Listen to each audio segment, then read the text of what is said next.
हमने ये चैप्टर को है ना शुरू कर दिया था। इस चैप्टर में है ना मेजर पॉइंट्स में एक्सप्लेन कर दिया था। अब ये चैप्टर का नाम है न्यू किंग्स एंड किंगडम्स। ये चैप्टर नंबर 2 है आपका एसएसटी का। हाँ, और हम किसके बारे में पढ़ेंगे? राजेंद्र चोला 1, जिनका है ना राज्य किस ईस्वी में किया था उन्होंने? 1012 से लेके 1044 ईस्वी तक उनके राज्य था। और उनके राज्य में है ना किस तरह है ना गांवों का और शहरों का है ना प्रशासन, उन्होंने शहरों पर और गांवों में किस प्रकार का प्रशासन का व्यवस्था किया था। ये आखिर पॉइंट है इस पार्ट का। ये पॉइंट को भली भांति कृपया आप समझने का कोशिश करेंगे। This Chola local self government included the 2 assemblies, दी उर एंड सभा एंड महासभा। चोला का है ना लोकल सेल्फ गवर्नमेंट मतलब उन्होंने जो स्थानीय प्रशासन को क्या किया था? स्थानीय प्रशासन में 2 सभाएं उन्होंने बनाया था। एक सभा को क्या बोलते हैं? उर या सभा बोलते हैं, और दूसरा कौन था? महासभा था। The inscription particularly the one at Uttaramerur in Chingleput Tamil Nadu describe the village assemblies in great detail. और है ना उस समय के लिखा हुआ इंस्क्रिप्शंस को पढ़ने से ये पता चलता है उत्तरा मेरूर एक जगह का नाम है। ये कहाँ है? चिंगलपेट तमिलनाडु में है।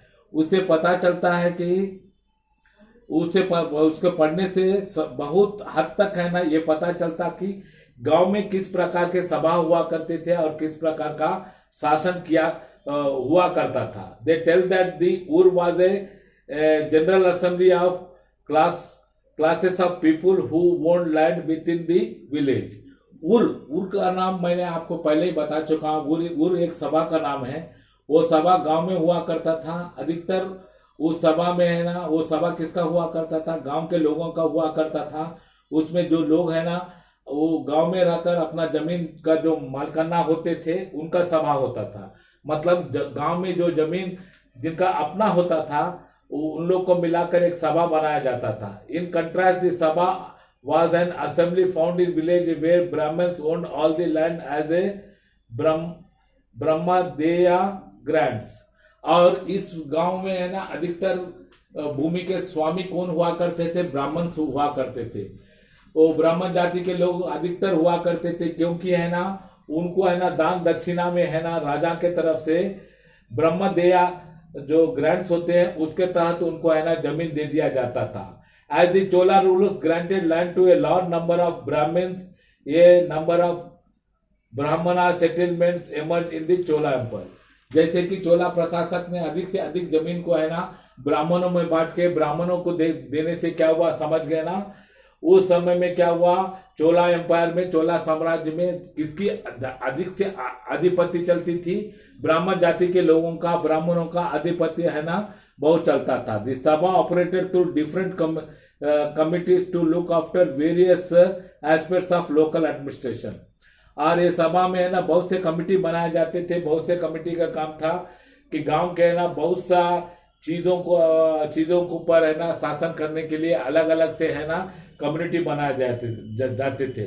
जैसे कि उदाहरण में दिया, टेम्पल मंदिरों को देखने का कमिटी अलग होता था, बगीचों का देखने का कमिटी अलग होता था, इरिगेशन सिंचाई का कमिटी अलग होता था, असेसमेंट ऑफ लैंड रेवेन्यू, और है ना जो जमीन का जो मलगुजारी जो वसूला जाता था उसका कमिटी अलग होता था। और गांव में है ना कानून व्यवस्था कायम रखने के लिए, कानून व्यवस्था को मेंटेन करने के लिए एक कमिटी अलग हुआ करता था। अब हम पढ़ेंगे उसमें, अब क्या पढ़ेंगे हम? The Nagaram was an assembly found in the towns. और आ जाएंगे हम है ना शहर की तरफ आ जाएंगे। शहर में क्या होता था? नगरम नाम का क्या किया जाता था? असेंबली सभा को फॉर्म किया जाता था। ये नगरम नाम का सभा क्या करता था? शहरों का प्रशासन, शहरों के ऊपर क्या करता था? शासन करता था। इस member way the mainly trader. इसके सदस्य कौन हुआ करते थे? ट्रेडर्स हुआ करते थे, मर्चेंट हुआ करते थे, एंड सम आर्टिशियन, कुछ कलाकार भी हुआ करते थे। The nagaram played an important role in urban administration.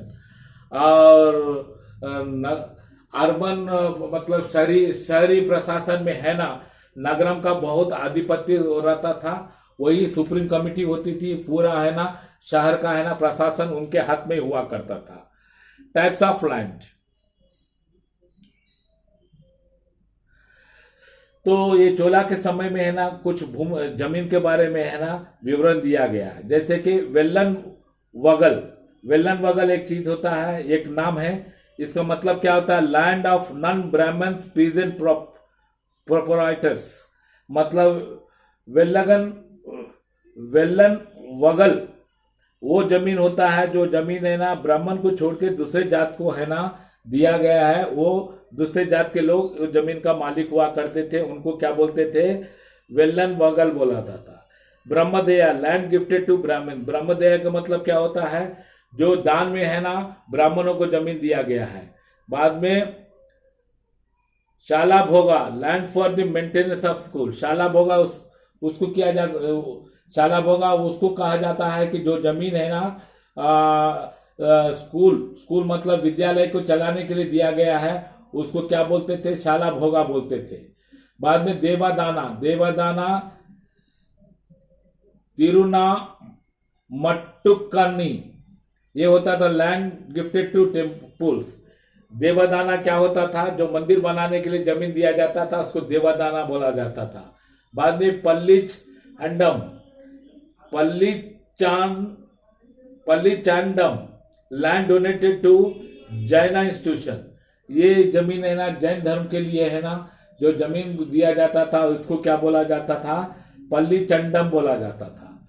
और चोला के समय में इकोनॉमी, अर्थव्यवस्था कैसी थी, the Cholas encourage trade and commerce and Coromandel and Malabar coast were centres of India trade with south east Asia. और इनका अधिकतर है ना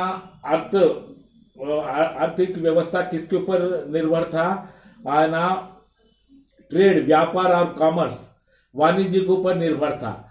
और उस समय में ना भारत के दो समुद्री तट हुआ करते थे, एक कोरोमंडल, दूसरा मलबार तट। यहीं से क्या होता था, दक्षिणी पूर्व एशिया देशों के साथ क्या होता था, भारत का व्यापार चलता था। The elaborate land survey was carried out to fix the government share of land revenue। और उसमें ना उस समय में ना पूरी तरह से जितना जमीन था वो जमीन का ना सर्वे किया गया, उसके तहत है ना मलगुजारी को फिक्स किया गया। Taxes where also collected from tolls on the trade professions and from the plunder of neighbouring territories. और उस समय में कर भी वसूल किया जाता था, और उसमें है ना कुछ टॉल के जो टॉल ऑन ट्रेड मतलब व्यापार के ऊपर भी है ना कर लिया जाता था। प्रोफेशंस मतलब कुछ जो काम करते थे उसके ऊपर उनसे भी लिया जाता था। एंड नेबरिंग टेरिटरीज, जो अगल बगल में जो इलाके होते थे वहां से भी कर लिया जाता था। Temples, the source of extent of Chola empire enable the rulers to build great capitals and temples. Chola के समय है ना बहुत से बड़े बड़े है ना राजधानी भी बने, बड़े बड़े मंदिर भी बने। These temples were the center of cultural life। और है ना मंदिर है ना सांस्कृतिक जीवन बिताने के लिए और सांस्कृतिक कार्यक्रम के लिए बहुत बड़ा केंद्र हुआ करते थे चोला के समय में। As an audience hall and the place of other activities such as ceremonial dances perform by the devadasis. और उस समय में है ना बहुत प्रकार के है ना जैसे कि आपको है ना एक्टिविटीज है, वहां पर बहुत बड़ा ऑडियंस का हॉल भी पाया जाता था मंदिरों में, जिसमें है ना बहुत तरह का एक्टिविटीज, जिस तरह का सेरेमोनियल डांसेस है ना ये सब है ना परफॉर्म किया जाता था। कौन करते थे, देवादासीस करते थे। There were also hub of economic and social life. और मंदिर क्या होते थे, बहुत बड़ा हब होता था आर्थिक और सामाजिक जीवन के लिए। The temple was miniature city और palace with living rooms for priest.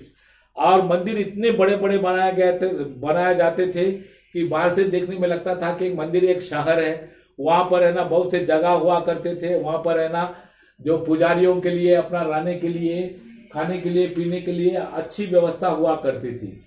The temples usually enjoyed revenue free grants.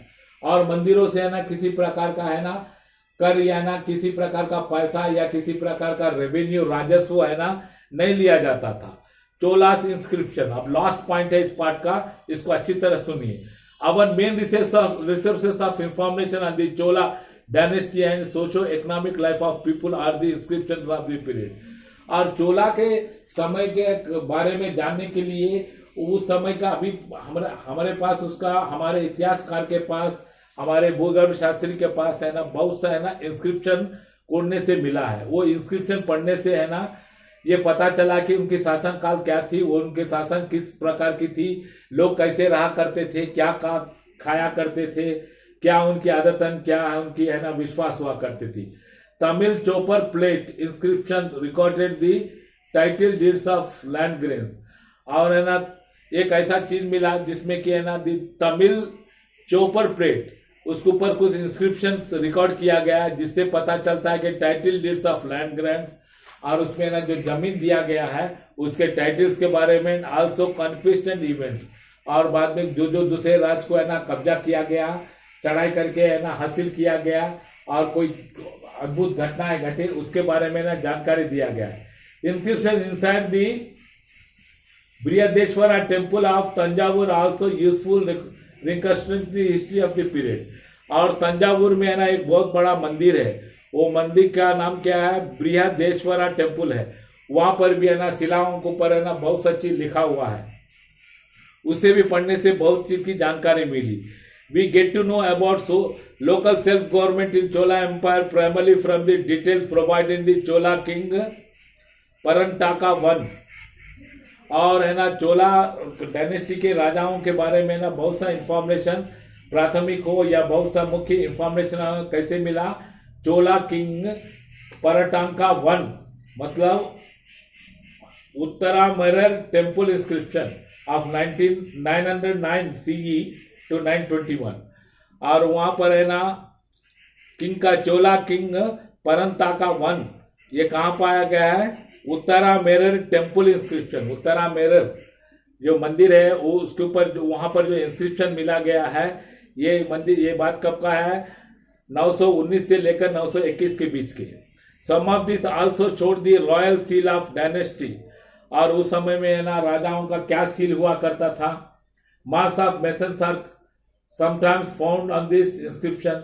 उस समय में जो मेसन्स हुआ करते थे, मेसन किसको बोला जाता है, जो राजमिस्त्री, वो लोग किस तरह से है ना इंस्क्रिप्शन बनाए, भवन बनाए, किस डिजाइन के बनाए, कैसे बनाए, और शिलाओं के ऊपर जो शिल्पीकार ने जो इंस्क्रिप्शन लिखा है उसको को पढ़ने से पता चलता है। They also tell about the conquest of king Raja Raja Chola and gifts made to the temple. और उस समय में राजा राजा चोला ने बहुत से देशों को है ना युद्ध करके ना हरा के ना देश को हासिल किया था, बहुत से दूसरे जगहों को, प्रांतों को हासिल किया था वहां पर। And gift made to the temple, और वहां से जो जो हासिल किया वो राजा चोला ने मंदिर को क्या क्या गिफ्ट में दिया था वो भी चीज देखने को मिलता है। The systematic way of giving donations, और उसमें है ना किस प्रकार से लोग डोनेशन दिया जाता था, एक सिस्टम बना हुआ था उसके तहत। Land grants were given to the Brahmins either individually और कलेक्टिवली। और उस समय में ना जमीन सो है ना ब्राह्मण्स को है ना मतलब इंडिविजुअल के रूप में भी दिया जाता था और कलेक्टिवली मतलब समूह के रूप में भी दिया जाता था। आज है ना लेसन नंबर 2 कंप्लीट हो गया आपका। और है ना आपको है ना SST में आपको लेसन नंबर 2 आज कंप्लीट कर लिया हूं मैं। और दूसरी बात है क्या कि आप इसमें किसी प्रकार का आपको डाउट या किसी प्रकार का आपको समझ में नहीं आता है, कुछ टाइम बचा हुआ है, समझ में नहीं आता है तो आप है ना पूछ सकते हैं। आप 2 चैप्टर आपका कंप्लीट हो गया। क्लास 7 स्टूडेंट SST में 2 चैप्टर आज आपका कंप्लीट हो चुका है।